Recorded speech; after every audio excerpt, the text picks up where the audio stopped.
Hello, welcome to Gospel in Action. We have now come to the second part of this series. If you have not watched the first part, please watch all the 5 videos that I made before. From this video onwards, we will learn about the Hindu religion and their belief system in great detail. As I said, this is a huge amount of information and I'm going to present it in such a way that no religious sentiments will get hurt. The disclaimer is that this series is solely made for informational purposes for those who want to learn about the Hindu religion in an unbiased way. However, I would bring up aspects here and there as to why this religion, as I said before, falls into one of the categories of man-made religions. Hindu religion is in fact the mother of all mystical religions. It is definitely not offensive to say that it is a mystical religion because I have seen and met practicing Hindus who call themselves mystics. Anyway, enough of this introduction and the disclaimer. Let us now begin the video.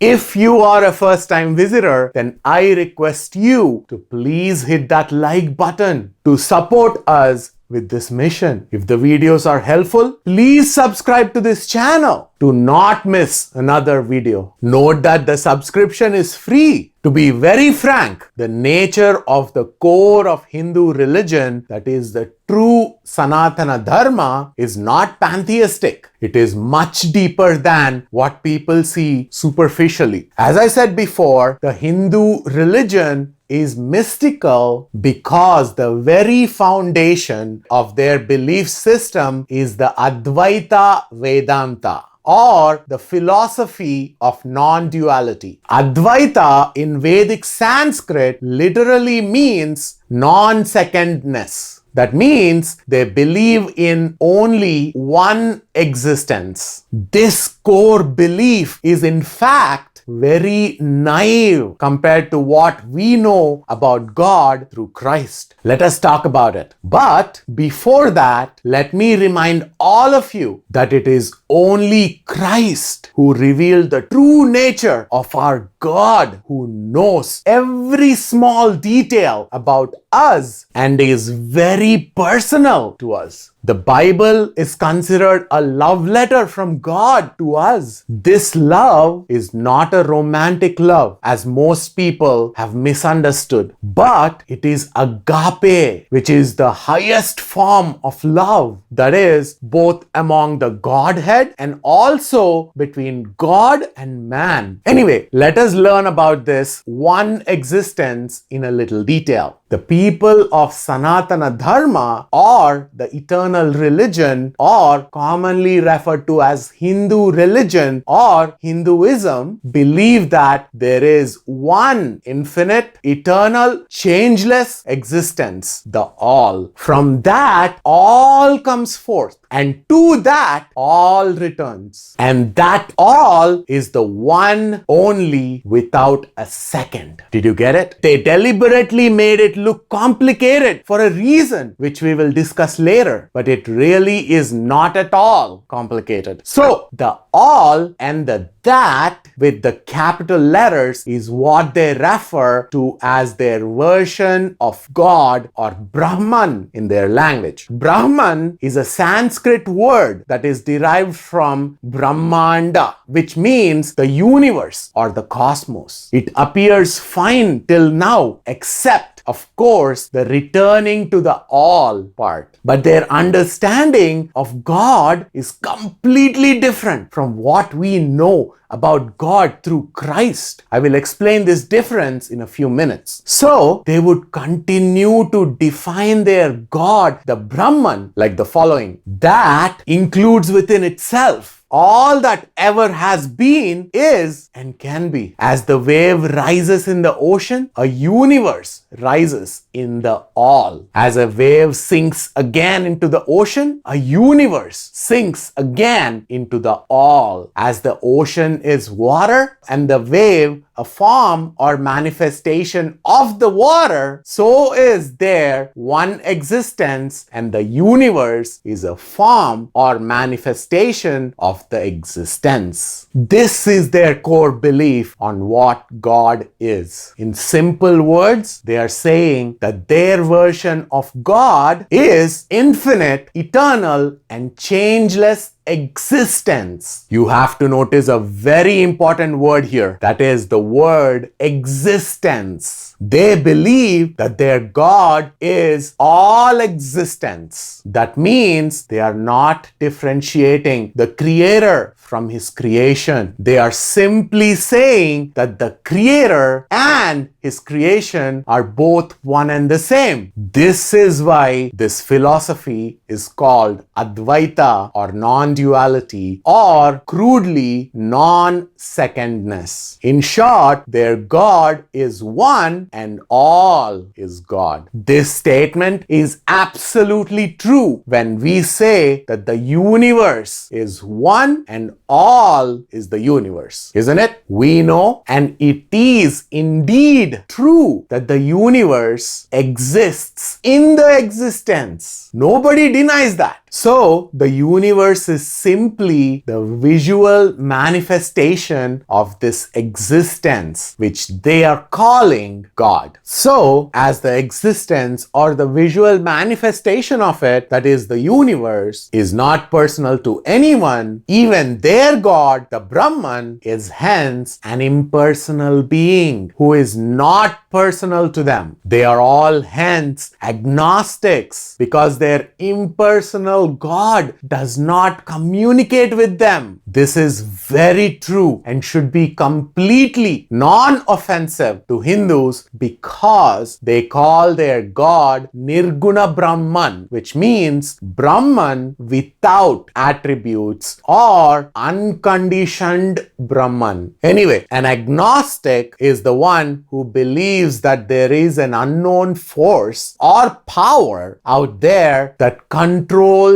and maintains this incredible universe. An agnostic acknowledges God but can never have a relationship with God ever if he chooses to continue his life the way it is. All Hindus are agnostics because God for them is nothing but this universe itself, which is impersonal by nature, just like any other element of the universe. For example, the sun, the moon, or the planets are all impersonal elements of this universe. So, indeed, they are all worshipping nothing but the universe itself. I have never seen any Hindu directly worshipping the so-called unknown force or power that controls the universe, although there could be a small percentage somewhere. Now, it becomes very interesting from here on. God said in the Bible that He might shower mercy on those who are acknowledging His presence, looking at His marvelous creation,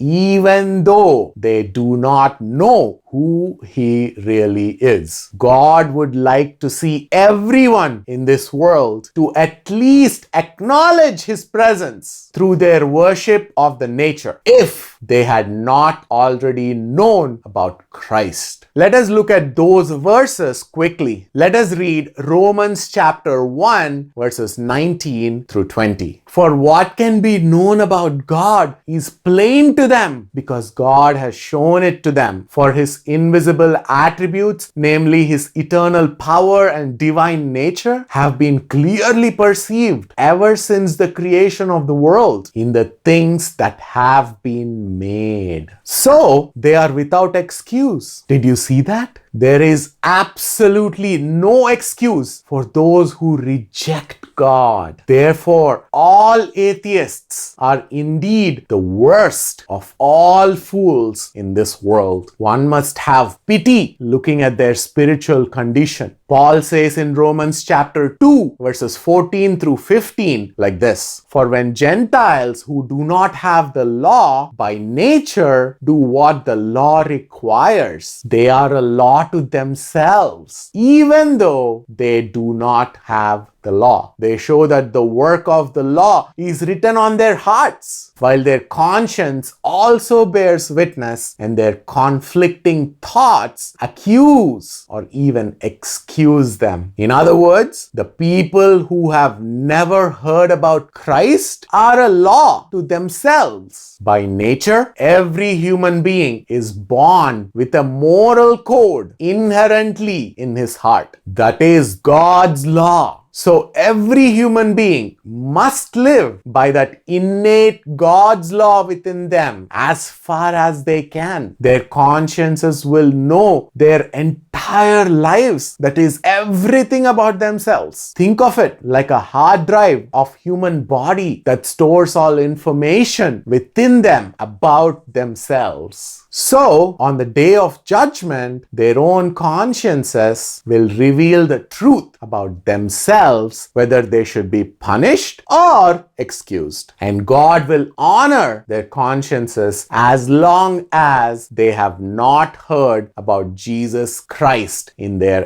entire lifetime. But what God hates is when people replace Him in their hearts with someone or something else. Let us continue to read Romans chapter 1 and verse 21. For although they knew God, they did not honor Him as God or give thanks to Him, but they became futile in their thinking, and their foolish hearts were darkened. Paul was talking about all those atheists who have given themselves to ungodliness and unrighteousness, declaring to themselves that God does not exist, although they knew in their hearts that God exists and is truly worthy of worship. These foolish people have darkened their hearts and became hopeless. Romans chapter 1 verses 22 and 23 further says, claiming to be wise, they became fools and exchanged the glory of the immortal God for images resembling mortal man and birds and animals and creeping things. Did you see that? God hates when man replaces Him and His glory for images resembling mortal man and birds and animals and creeping things. I have referred all this information here because earlier I have mentioned that the God of Hindus is nothing but the universe itself. Well and good. They are indeed accepting the fact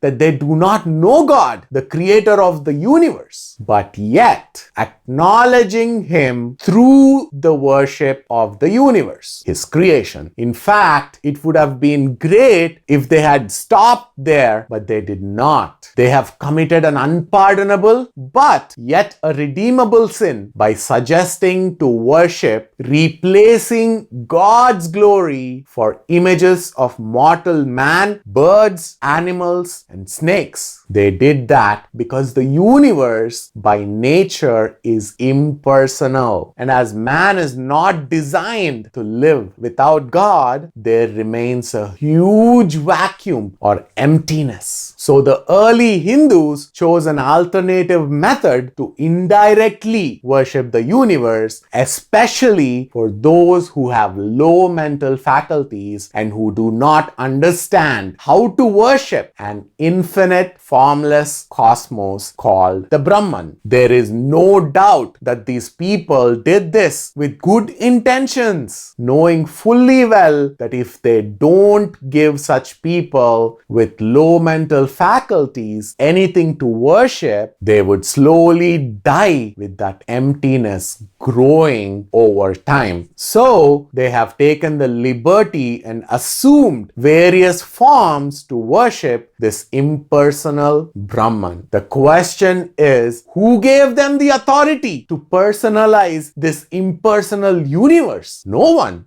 Anyway, we see Hindus who have advanced mental faculties worshipping either the cosmos directly or the elements of the cosmos as God in today's day and age. They have also taken the liberty to further localize their worship by limiting the worship just to the earth and its elements. The 5 elements of the earth that they thought were worthy of worship were hence the earth itself, the sky or space, the water, the fire, and the air or wind. Why did they think that these elements are actually worthy of worship? Because the Hindus realized that these 5 elements are not only capable of sustaining all life, but are also capable even to destroy all life. But what they failed to realize is that there is a personable God outside of His creation who is far greater, even greater, beyond our farthest imaginations, who is the only one that is really worthy of all worship. Say amen to that. Let us break this video here, and when we come back, we will learn how did the Hindus end up worshipping idols, trying to personalize their God, the impersonal Brahman. We will also learn about their concept of moksha, that is salvation. Until then, stay tuned to Gospel in Action, and to know more about me, please find my testimony and my contact details in the description below.